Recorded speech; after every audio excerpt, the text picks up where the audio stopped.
Hi, this is Mark at learnhowtogarden.com, and in today's episode of the 10-Minute Gardener we're going to be talking about gooseberries, how to plant them, the varieties I think are best for taste, and one or two little tricks that will make sure that they don't suffer from too many problems along the way. Now, gooseberries are one of those really, I think, maligned vegetables, maligned fruits really, that we have.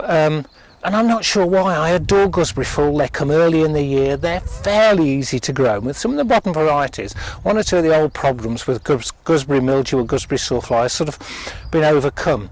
And I think the first thing you need to think of are varieties. And I've chosen to grow two varieties. This one here, and this rather splendid looking plant, is Invicta. This is a fairly modern American variety, and it is resistant to gooseberry mildew and sawfly, which is one of the reasons we're growing it.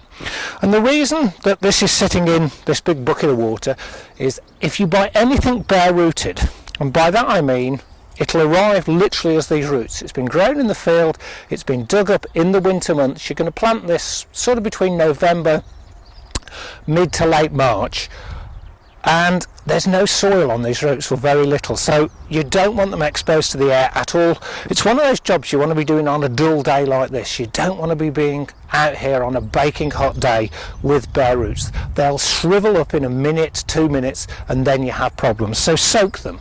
If you're doing this with trees, soak them overnight if you want. And what we have here is what's called a half standard, which means it's quite tall. It's grown on a very tall single leg, and I'm growing this to show you that you could incorporate this into your into your flower borders, and you could make a real focal point of it, because it could give you height just like a sort of standard bay would. But what it will do is of course give you this amazing sort of fruit which is going to arrive for you. The fruit on this is quite large, it crops quite heavily, and it's a beautiful sort of yellowy green, the classic gooseberry colour. As well as being able to get them bare rooted, there are another couple of ways you can buy them. This has got to be without doubt the easiest way. This is another Invicta, and this is called a coir pot. And this is going to grow as a small bush. As you can see, it's a much shorter stem, and this is going to grow as an open bush. You can in fact grow them as cordons, like apples, along a fence at a slight angle, but we're not growing them like that here yet. But the great thing about this is you plant the whole thing. You just take it and pop it in the ground, and over time that this coir, which is made from the outer husks of coconuts, will just break down. And then last but not least, we have pot grown ones. And this is one of the Hinamaki red. It's one of the Japanese varieties, a beautiful dark red fruit, I think slightly sweeter, and again comes slightly later than Invicta. So it's to give us a bit of colour, a bit of variety, and that's a classic pot grown one. And the great thing about this is whatever time of the year you're watching this video, you can grow pot grown, or you can plant pot grown fruit at any time. If it comes in a pot like this, it can be planted any time of the year. If it's bare rooted, it's really in the autumn. And the advantage of bare rooted is you tend to get slightly bigger plants with a lot more root. They're going into one of our central beds in the garden that we've prepared, our brand new fruit garden, and they need to be about 1.5 meters apart. And obviously the most logical thing is to start with your standard one, which is going to go in the middle. So you want to prepare a hole that you're going to plant this exactly the same depth as it appeared in the nursery, and it's quite easy to see where the soil depth was. So that's about a spit, but you want to make your hole slightly wider than the actual roots. So that's the first thing we'll do. We'll get this hole dug out.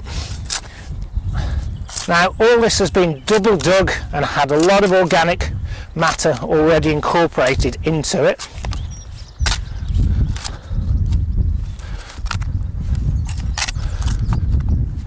And once your hole is of a sufficient size, the next thing to do is to apply a couple of things. The first is a really good handful of fish blood and bone. This is an organic fertilizer. It's quite natural. Sprinkle it into your hole and over the soil you're going to backfill with. Gooseberries don't really need a lot of nitrogen, but they are notorious for suffering from potash deficiency. In fact, if you live in the countryside or you have a wood burning stove, this is one of those things that if you put fresh wood ash, obviously once it's cooled, around in the winter, it really does benefit them.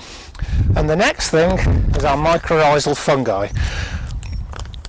Again, sprinkle a tiny bit of this onto the actual soil that's going to go back in the hole, because this is what is going to increase the root area. Then we take our bare rooted gooseberry. As you can see, if you use your spade, the same depth that it grew in the nursery, make sure the roots are spread out, and gently backfill.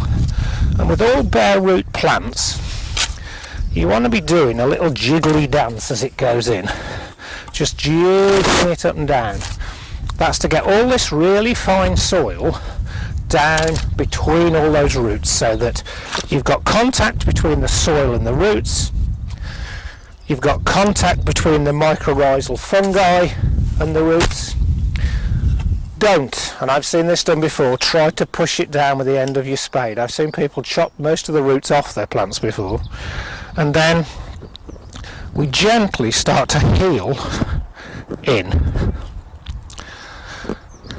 And the other thing you have to remember, even if it's pouring with rain, you're going to want to water these in, because there will not be enough rain.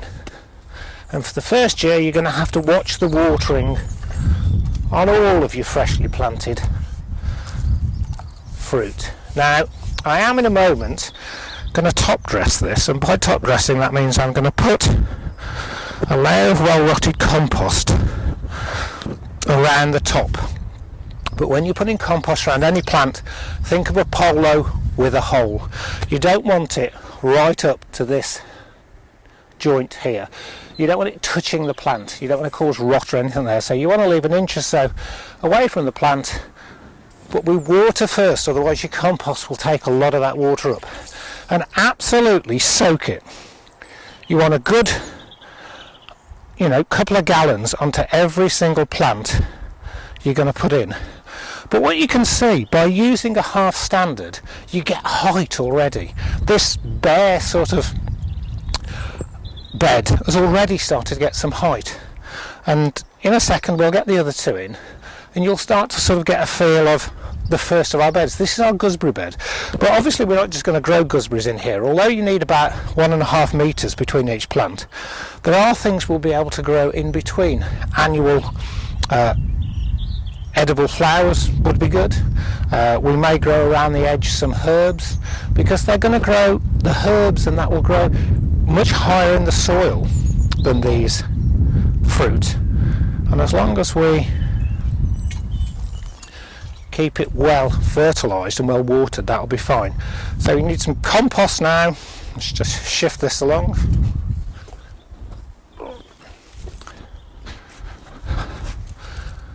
Now this is like black gold. This is compost that's come out of one of the compost heaps. The one thing that, if any of you are eagle-eyed, will notice sometimes, you will find there are the odd stray weed root. I am mad keen on nettles. I know it sounds daft. I love the wildlife they bring. I love using the tips in my gardening, but most of all, they are fantastic in your compost heap. If you get them in there and let them rot down, then I put some potash in there. So, literally like a polo. Water again, and that's done. And that's a bare root gooseberry. On the other hand, our other two, and it's exactly the same for these, whether it's in a coir pot or a standard pot.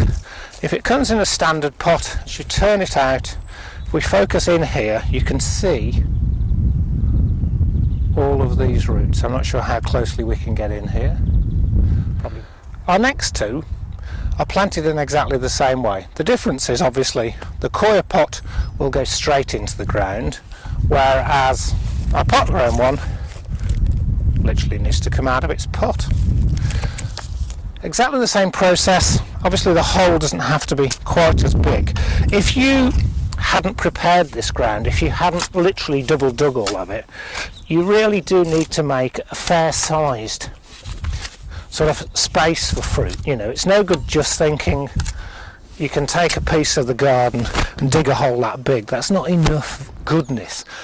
With fruit, even more than vegetables, it's so important to get the goodness in at the beginning because they're in there for such a long period of time. Exactly the same with our mycorrhizal fungi.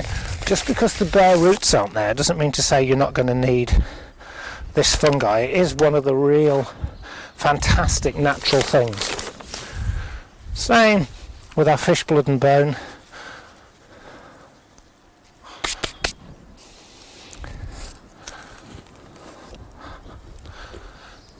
And it's important not to plant these any deeper really than they were in the nursery. And then you can just literally work the soil back round, firm in with your foot. By the way, I'm not wearing one glove because it's a Michael Jackson affectation. I managed to slice the end of my thumb this morning while washing up a carving knife. Classic male thing really, isn't it? You know, rushing with a washing up. Oh, I know I put a knife in there, but oh gosh, really shocked when you manage to slice your finger on it. Water in, compost exactly the same, and we'll do exactly the same at the far end. With our coir pot, the one thing you want to do before you pop this in, soak it. Get the coir nice and wet before it goes into the ground. Exactly the same. You've got your mycorrhizal fungi, you've got fish blood and bone,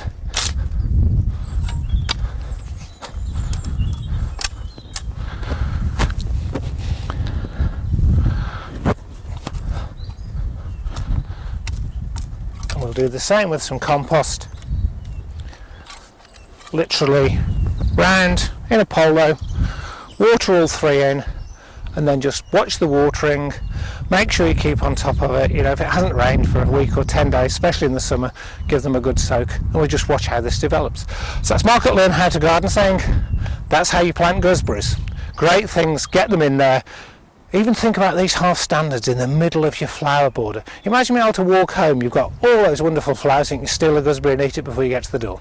Thanks a lot for watching.